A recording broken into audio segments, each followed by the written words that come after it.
Então, Capson, e nós vamos falar agora sobre a PEC das prerrogativas, né? Aquela PEC em que a Câmara busca evitar que o STF consiga perseguir os deputados na Câmara e, dessa forma, impedir que sejam votadas matérias contrárias ao STF, né? O que está acontecendo, vocês sabem, é isso. O STF tem usado a Câmara e o Senado de forma, botando eles como reféns. O Alcolumbre e o Hugo Mota, particularmente, eles falam que estão sendo perseguidos. O Hugo Mota, o pai dele, está sendo ameaçado de prisão pelo STF. O sócio lá do Alcolumbre, o suplente do Alcolumbre, que é amigo dele também, está sendo ameaçado de prisão lá. E assim, dessa forma, eles conseguem evitar que o Congresso vote coisas que não sejam de interesse do STF. O STF basicamente está barrando isso. Aí, qual que foi a ideia? Para aprovar a anistia, vamos primeiro aprovar a PEC das prerrogativas, que é a PEC que impede que os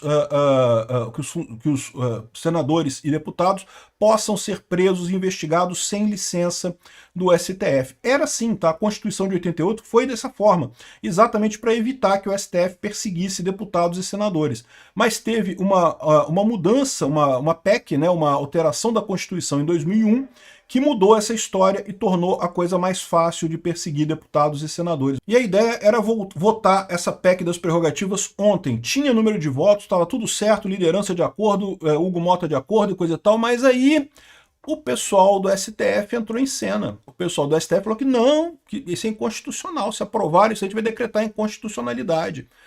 Vamos entender esse caso aqui porque voltamos algumas casas no tabuleiro nessa história, hein? Essa notícia foi sugerida por Socorro, estou preso na barba do Peter, Sindicato das Esposas que Odeiam o Peter e várias outras pessoas. Obrigado aí ao pessoal que sugeriu notícias lá no nosso site, no visãolibertaria.com, e obrigado a você que está assistindo o nosso vídeo. Se você gosta do nosso conteúdo, por favor, deixe o seu like, se inscreva aqui no canal, né? Pois bem, como eu falei, eu fiz um vídeo ontem, né, falando que, olha só, parece que o pessoal chegou num acordo, né? O Barroso chegou a dizer numa entrevista que não faz sentido anistia antes da condenação.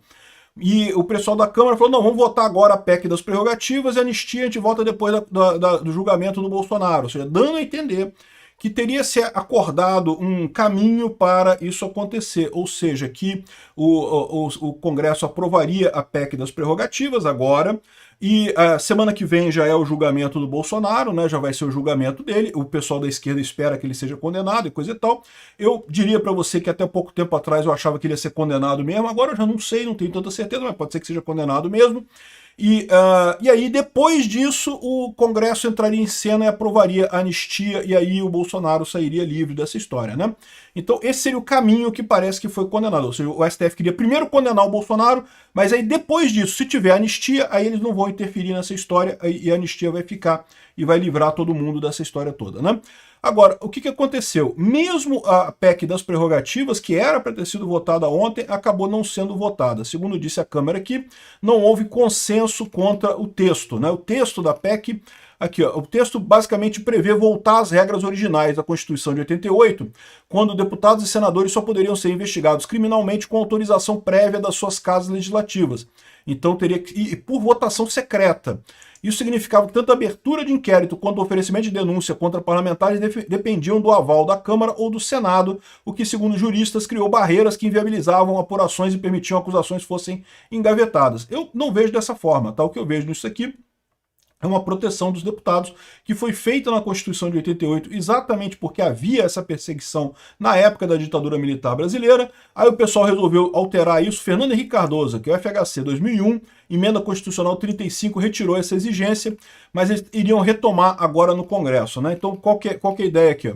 Veja os principais pontos do que está sendo discutido. Maioria de 2/3 para condenação. Então, para condenar um deputado para a denúncia dele, teria que ter 2/3 dos votos na Câmara para o deputado ser condenado de fato.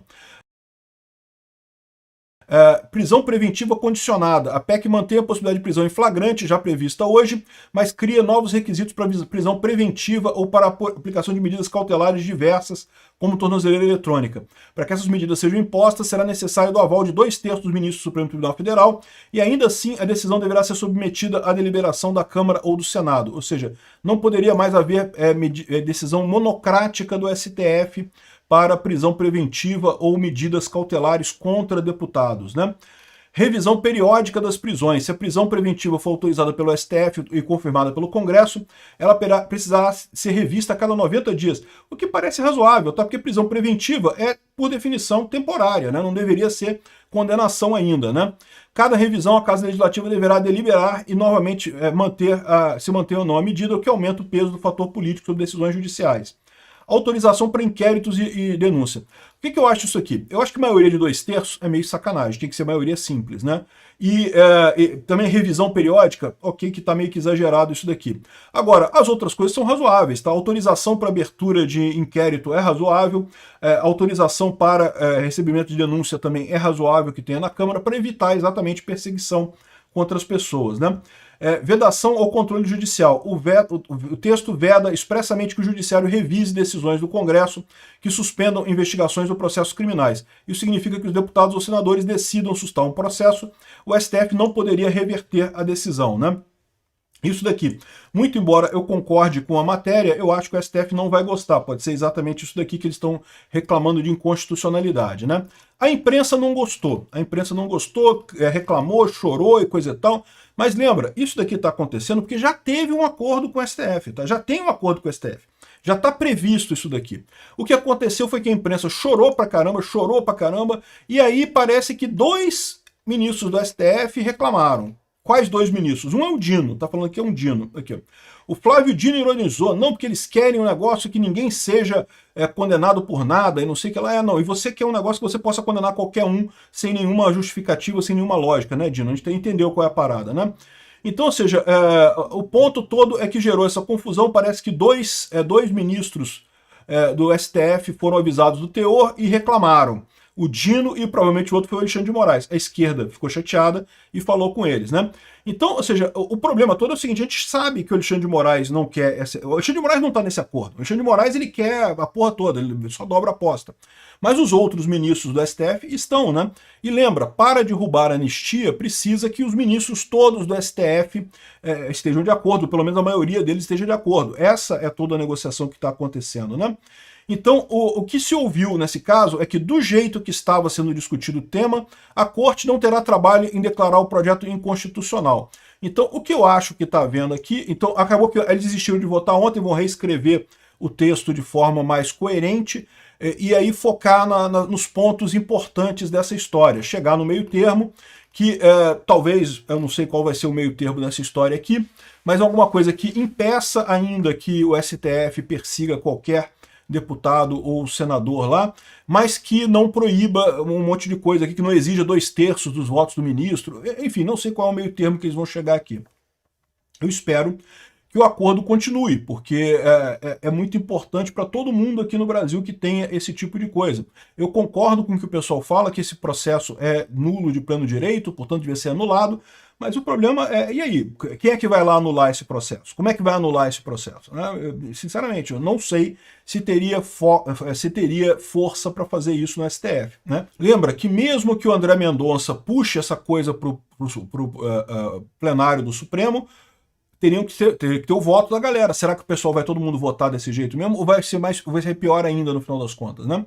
Enfim, essa é a situação. O que eu acho que eles vão fazer, eles não desistiram da coisa, o que eles vão fazer é dar uma revisada nisso daqui, tentar aprovar de outra forma essa PEC das prerrogativas, mantendo o plano que tem sido feito aí de aprovar essa PEC agora, aguardar o julgamento do Bolsonaro na semana que vem e aprovar a anistia em seguida, caso o Bolsonaro seja condenado, né? Eu vou falar sobre esse julgamento do Bolsonaro porque tem umas outras mensagens muito curiosas circulando por aí. Não que ele vai ser preso na papuda, que vão tirar as patentes militares dele, não sei o que lá, como se isso fizesse alguma diferença no final das contas, mas eu vou explicar para vocês qual é a lógica que tem, vou fazer isso no outro vídeo. O ponto aqui é esse, botaram um projeto que era prerrogativas demais, a esquerda chorou, o pessoal do STF atendeu a esquerda e barrou esse negócio do jeito que está. Mas eles estão prometendo que vão votar ainda esse negócio. Vamos ver como é que vai ser o resultado disso daqui. Sendo que isso aqui é PEC, tá? Precisa de 2/3 dos votos. Mas segundo eles estão vendo lá, eu acho que eles têm 2/3 dos votos para votar isso daqui.